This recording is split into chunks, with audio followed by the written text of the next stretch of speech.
Number థియరీలో first definition Möbius function divide by mu of n. Mu of n value 1 అవుతుంది ఎప్పుడంటే ఎన్ value 1 అయితేనే. Next ఎన్ అనేది prime number స్క్వేర్తో divide అయింది అనుకోండి, అంటే మీనింగ్ అంటే ఎన్ 4 డివైడ్స్ ఎన్ 9 డివైడ్స్ ఎన్ అలాగే స్క్వేర్ నెంబర్స్తో డివైడ్ అయింది అనుకోండి, అప్పుడు దాని వాల్యూ 0 అవుతుంది. అలా కాకుండా ఓన్లీ ఎన్ అనేది ప్రోడక్ట్ ఆఫ్ ప్రైమ్స్, అంటే వాటి పవర్ యూనిట్ పవర్ అవ్వాలి, అంటే 6 2 into 3 అలాంటి నెంబర్స్ 6 2 into 3, ఇంకో నెంబర్ 10 5 into 2 అలా కనుక డిఫరెన్స్ చేసాం అనుకోండి, అంటే ఎన్ని ప్రోడక్ట్ ఆఫ్ ప్రైమ్స్ కింద రాయాలి, వాటి పవర్ మాత్రం 1 అవ్వాలి.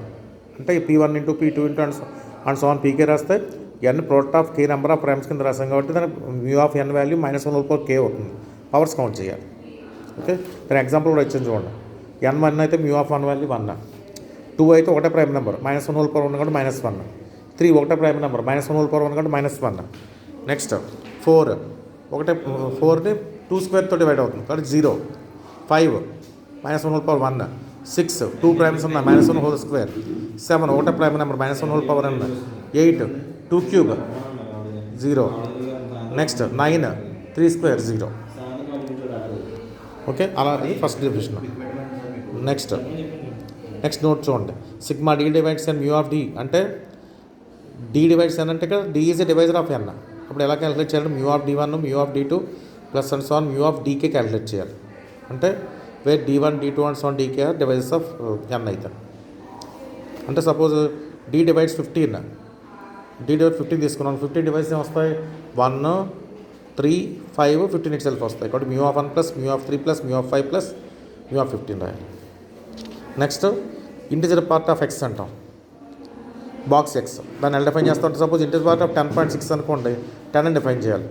-9.7 అనుకోండి, నెగిటివ్ నెంబర్ కదా ఇది, దాని ముందున్న ఇంటిజర్ ఏంటంటే -10 రాయాలి.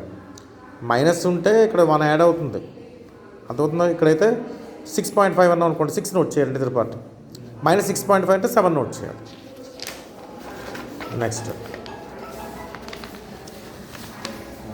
Theorem sigma D divides N mu of D equal to integer part of 1/n. ఇది షార్ట్ ఆన్సర్లో పడతాడు. ఇంటిజర్ పార్ట్ ఆఫ్ 1/n అన్నది ఎన్ వాల్యూ 1 అయిందనుకోండి, integer part value 1. Suppose n greater than 1 అయిందనుకోండి, డినామినేటర్ సైజ్ పెరిగిపోతుంది.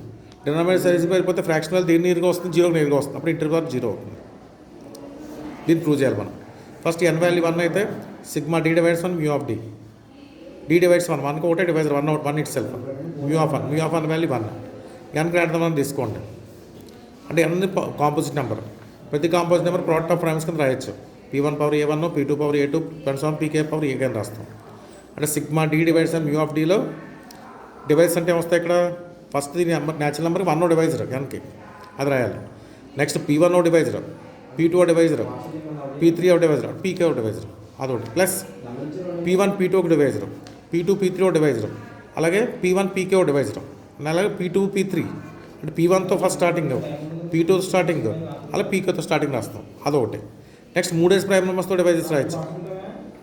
Mu of P1 into P2 into P3 divisor, P2 P3 P4 అని రాస్తాం. And so అని రాసినప్పుడు మ్యూ ఆఫ్ 1 వాల్యూ 1, ఇక్కడ అన్నీ ఒకే డివైజర్ అంతే కదా. మ్యూ ఆఫ్ P1 అన్నా అంటే -1, mu of P2 -1, mu of పీకే -1 అంటే -1 ఎన్ని టైమ్స్ వచ్చింది? k టైమ్స్ వచ్చింది కాబట్టి KC1 to -1 రాస్తాం. నెక్స్ట్ 2 డేస్ తీసుకున్నాం కాబట్టి -1 హోల్ స్క్వేర్ వస్తుంది, కాబట్టి KC2 హోల్ స్క్వేర్ వస్తుంది, అంటే బైనాల్ థీరం. నెక్స్ట్ 3 తీసుకున్నాం కాబట్టి KC3 -1 హోల్ క్యూబ్ వస్తుంది. లాస్ట్న KCK -1/k వస్తుంది, అంటే మొత్తం బైనాల్ థీరం అయింది ఇది. కాబట్టి 1 - x whole power -1 whole power k formula, power k కాబట్టి ఇక్కడ అంటే 1 + x ప్లస్లో -1 ఉంది, 1 - 1 హోల్ పవర్ k, ఇప్పుడు 0 అయిపోయింది. అంటే ఇక్కడ దీంట్లో మ్యూ ఆఫ్లో మనం స్క్వేర్ రాయకూడదు. స్క్వేర్ రాస్తే మ్యూ వాల్యూ ఎంత అవుతుందని చెప్పాను? 0. మళ్ళీ ఎక్కడ పవర్స్ రాయలేదు చూడండి. సపోజ్ ఏ నెంబర్ స్క్వేర్ పెట్టినా దాని మ్యూ వాల్యూ 0 అవుతుంది కాబట్టి ఆ నెంబర్స్ తీసుకోకూడదు. నెక్స్ట్ యూలర్ స్టార్ట్ ఇన్ function phi of n. Phi of n definition అంటే సిగ్మా కేజ్ కూడా 1 to n 1. అంటే ఏ నెంబర్స్ అయితే ఎంతో కోప్రైమ్ అవుతాయో ఆ నెంబర్స్ని తీసుకుని ఇక్కడ కౌంట్ చేస్తూ ఉండాలి. సపోజ్ n వాల్యూ 1 తీసుకున్నాం అనుకో, ఫై ఆఫ్ 1 రాయాలి.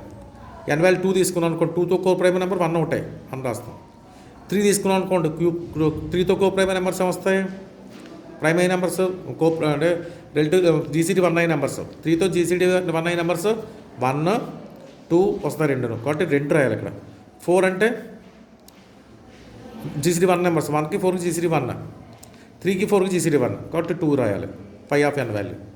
సపోజ్ అలాగే 6 తీసుకుందాం అనుకోండి, 1 2 3 వీటి అంతే కదా, అవి కౌంట్ చేస్తాం. అలాగే 7 అవి కౌంట్ చేసి 8 అవి కౌంట్ చేసి చెప్పాలి. Okay right.